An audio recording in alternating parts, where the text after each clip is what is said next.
Gowri. Hey, Hi. this is Arlene. And you're listening to ASEAN.com. And yeah, with today is very interesting because we are going to talk about the environment and not in Malaysia. Yes, we are going all the way to Brunei today, and joining us via Skype, we have Khairunnisa, who is the co-founder and community engagement director of Green Brunei. Hello. Okay, hi. Hi, how are you? I'm fine, thank you. Thank you How so are you? much for joining us today. No problem. It was my pleasure. So, Khairunnisa, I personally have known you quite some time, but yeah, perhaps you can just introduce yourself to our listeners. All right. Okay. So my name is My name is Khairunnisa, and I'm the co-founder for Green Brunei. I'm also the community engagement director, and we've been established since 2012. So basically what I do in Green Brunei is I run all the environmental programs, all the outreach and partnerships with governments and private sectors as well. So what we do is that we started off as a media platform to promote environmental conservation, but we have also developed ourselves into in terms of environmental work. Currently, we are all volunteers, but we have organized a number of events and programs already. So in terms of our outreach, we've quite done a lot already. How long in have Brunei. you been involved in Green Brunei? We established in 2012. Mm-hmm. And what are some of the maybe activities that you have carried out, and what is your focus? All right. So we usually focus on two things, which are environmental conservation and also environmental education.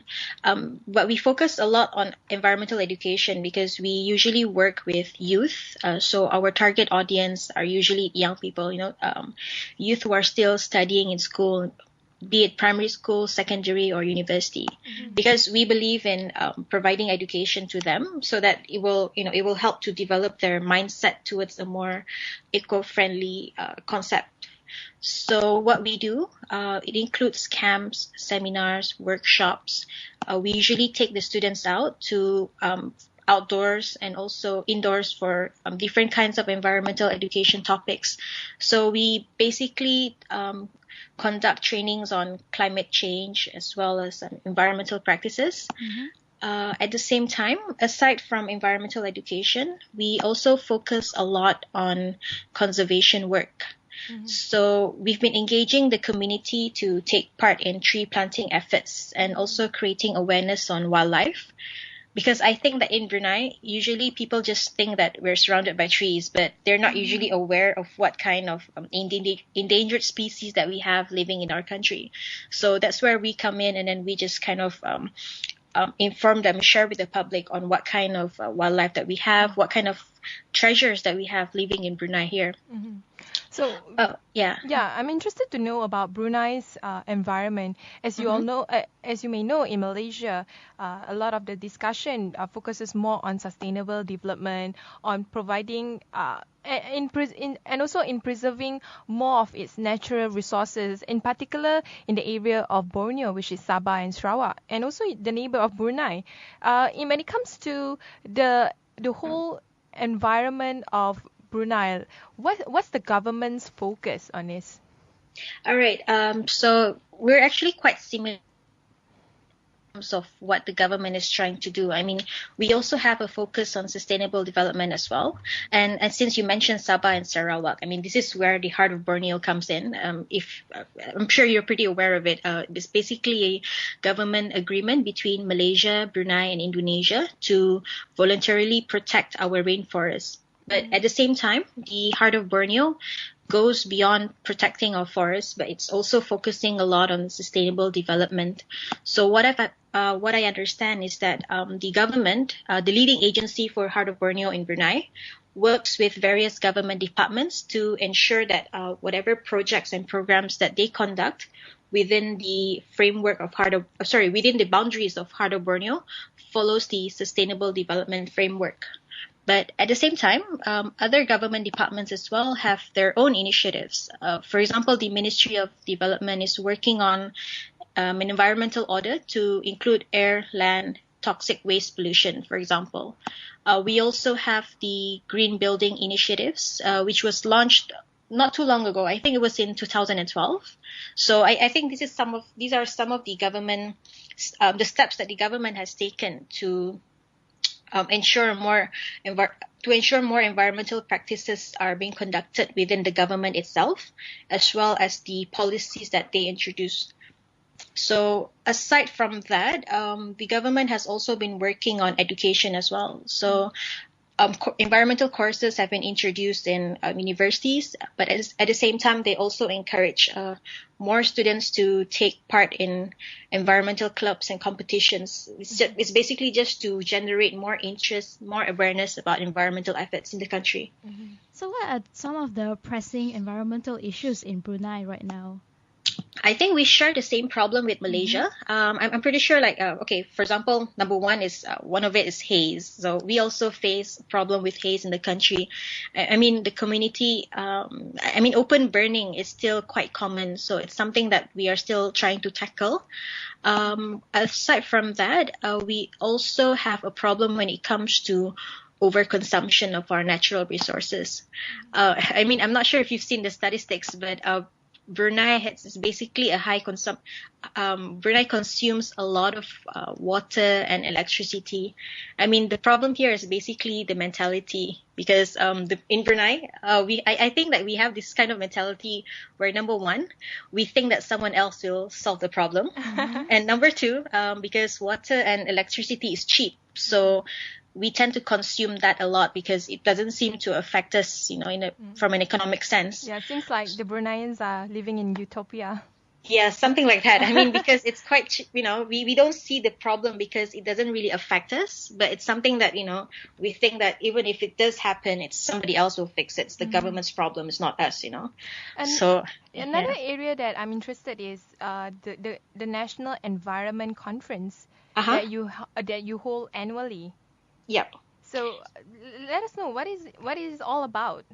All right. So the National Environment Conference is basically organized by this company called Asia Inc. Forum. So basically, they set up a platform where government representatives as well as professionals from outside can come in to talk about environmental topics. So every year they focus on a different theme. For example, they talk about waste. They also talk about technologies. They talk about resources as well. So usually, following the theme, they will be inviting different government representatives to have dialogues with private sectors as well as with experts from outside. So usually, these conferences act more as a platform for dialogues and discussions. Mm-hmm. So when it comes to national events on environment, besides the National Environment Conference, what else that the government has done in terms, or the civil society has done in terms of creating avenues for discussion? I think we're basically one of the organizations in Brunei that has been actively creating platforms for us. Our focus is basically on young people. So we engage. So we organize platforms for young people to have their dialogues, for them to have discussions with the ministry as representatives, for example. Aside from us, we also have the Energy Week, which is also conducted annually as well. So the Energy Week normally just focuses on energy. So the government usually focuses on, for example, energy conservation, energy efficiency, renewable energy, for example. So those are the things that are organized by the government, but at the same time, different civil society organizations have organized their own platforms as well. So it usually comes workshops. Excuse me. Hello. Yeah. I was curious to know when you mentioned earlier about the problems that that's being faced in Brunei right now, which is pretty much the same as Malaysia, like haze. And I think we have a problem of overconsumption as well because water electricity is pretty cheap here. So yeah, especially in Selangor now, we are facing an eminent water crisis. Yeah. So how is the Bruneian government addressing this matter? Are you imposing a harsher penalty or? Well, we haven't reached that stage yet. I think that at the moment, what the government is trying to do is to focus more on the soft approach. So it's usually through awareness campaigns. We've been seeing a lot more basically posters, a lot more talks about conserving our natural resources. So in terms of fines, I think that's probably something that they will probably introduce, in the future. But it's not the approach that the government is taking. It was even discussed during the National Environment Conference this year, that penalties is not the answer. They want to focus more on mindset changing change, right? the mindset. Yeah, changing the mindset. So trying to go for the soft approach rather than hard policies. I think that is something that we are lacking here because we usually resort to, straight away increasing the fines or making more rounds. We don't go down to the grassroots and try to solve the problem that way. That will be the case in Malaysia. I think in the situation in Malaysia is a bit different, partly because the society here are much more vocal whenever things gone wrong when it comes to, regardless it's water crisis or any sort of environmental issues, and also the haze. But it's also interesting to know like how the Bruneian government tackle issues such as climate change, haze, and also preserving endangered wildlife and rainforests. Like you mentioned earlier, the soft approach. Do they also focus on soft approach on this area as well? Sorry, I think the connection got disrupted earlier. Could you repeat the question? So when it comes to approaches that you mentioned, the government of Brunei focuses more on the soft approach. While in Malaysia it's a bit different because people like to complain as much as I guess Singaporeans as well. So whenever there's problems like haze, like water crisis, it's hard for the government to use soft approach all the time. They need to use both soft and also hard approach. So in the case of Brunei, it's interesting to know how the government of Brunei would tackle issues that are much more harsher, like issues of climate change, haze, and also the issue like preserving endangered wildlife and rainforests. All right, I see. Okay, the thing is, you have to consider that our population is very small. So even though in terms of consumption per capita, it's quite high, but when it comes to the overall impact, it's probably still quite minimal compared to Malaysia or Singapore. So perhaps Bruneians in general are still a bit what do you call that? They're still not so aware of how big the problems can become in the future. So maybe that's where the difference comes in, because some of us are aware, but it's not something that everyone in Brunei is dedicated towards working on the issues. So to answer your question, basically we do have all these dialogues, workshops, in fact newspapers as well. They can all become platforms for Bruneians in general to highlight these issues. But usually, because the issues are not as severe as in our neighboring country, the Bruneian government has time to introduce all this soft approach, because the impact of these problems are not as severe, basically. And what are some of the challenges that you think that is being faced in Brunei in terms of environmental preservation or conservation? Okay, I mean, it's the same thing that I mentioned earlier, because the challenge that we have here is that Bruneians in general feel that somebody else will solve the problem. For example, a good example will be on littering. usually littering and water pollution is a big problem here as well, because if you go to the beaches, if you go to the rivers, you will see that a lot of plastic bottles, a lot of waste are being dumped into these places. The beaches are quite littered with waste. I think this is the mentality problem that we face, because people have this assumption that if you litter the beach, it's fine, because volunteer groups are going to come in anyway and clean up the beach. So I think that kind of mentality is a problem that we have here in Brunei.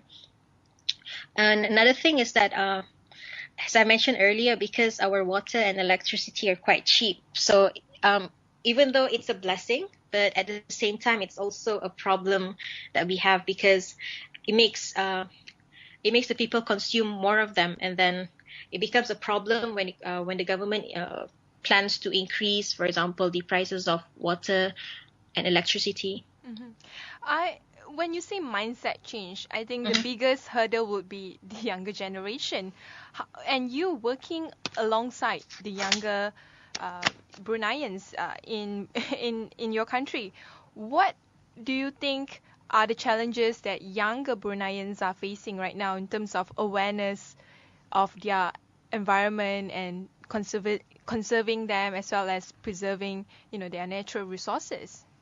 Okay, I think in terms of awareness, we are slowly reaching out to more young people, but of course we have not really reached out to all of them yet. So I think there's a gap in knowledge. The way I see it, the more young people that I approach, the more I see that there's a gap in their knowledge about environmental issues and problems that we have. But at the same time, I think another challenge is, even though a lot of young people are more aware of the problems because, they read about them in the newspapers, for example, but I think the challenge for them is they don't know what's the next step. They don't know what they can do. They don't know what are the platforms where they can be involved in. So I think they're just not so aware of how they can contribute. So I think there's a gap in the knowledge, the way I see it. But from the way you see it, what can a layperson do if they are not attached to any organization, if they are not aware of all this, but what can they personally do to contribute towards a cleaner, greener environment? I think there are actually a lot of simple steps that individuals can do, on their own time, in their own homes, in their school. I mean, basic things like, for example, recycling, not to litter the streets, conserve water when they shower, for example, there are a lot of simple steps that individuals can do. But I think that our role for us as an NGO, as well as the government, our role is to share all these tips. I mean, all these simple tips to the public in general. So that's why we are working on organizing more campaigns, more workshops, more camps, so that we can share all these simple things that they can do to the public. And because in KL right now we are having this Eco-Nights Festival, which is an environmental festival where every week they have a different workshop where kids can go and have fun and all. Is there anything like that happening in Brunei? I'm sure. As in like cultural events that focuses more on environment? With the organization that Gowri mentioned, which is Eco-Nights, is interesting because to change the mindset is to create that culture, and how to create a culture is to create discussion, not just discussion, but also films, music, arts that has relation towards the awareness on the environmental conservation. So in the case of Brunei, is your organization or any other organization, including the government, are focusing on the cultural aspects of environmental awareness? We don't actually have those kind of events, but usually for the events that we organize, for example, camps, we less academic, but focus more on creating a fun environment for the participants to engage in our activities. So usually, like for example, our camps, we have things like visits. We have kayak. We have outdoor activities just to make our just to make the experience much more engaging and much more fun. But to highlight what you just shared about Eco-Nights, we don't actually have that kind of platforms here in Brunei yet. So it could be something that we introduce in the future. Oh, that would be great. Then we can go to Brunei just to watch films there. And I'll look into it. Probably even have a collaboration, KL, Brunei or something. Yeah, well, yeah, why not? Yeah, I mean, we do play movies as well during our camps, but as a festival in itself, it has never been done before. So before we wrap things up this morning, I just want to ask you, what is your hope for Brunei, your aspirations or? Mm-hmm. Okay. Well, of course, from the way I've seen, the things that I've seen through my work and working with young people, I still want to bridge that gap, when it comes to environmental knowledge. So that's kind of like what I aspire to have in Brunei in the future, where everyone is more aware about environmental practices, that it becomes a normal thing for them, that we don't really need fines, or we don't really need all kinds of policies to force people to become green. But I'm hoping that a future where becoming green is a normal thing, it becomes more mainstream. It's more like a lifestyle, right? Yes. Yeah, and also in conjunction with Malaysia Day this month, we are hoping to get some opinions or views by our speakers. So a question for you. What do you see in terms of Malaysia and Brunei, and what's the future up for us? Well, okay, I see that a lot of it has already started, all these regional collaborations, regional partnerships. So I think that by establishing more partnerships between Brunei and Malaysia, adding on to what we have already, and having more youth engaging between Malaysia and Brunei, so it can help to strengthen our regional partnerships, because I do believe that from both countries we have a lot to share with each other. So that's something that I hope in the future that we can continue to work towards that. All right. Thank you so much for joining us this morning. Thank you, Khairunnisa.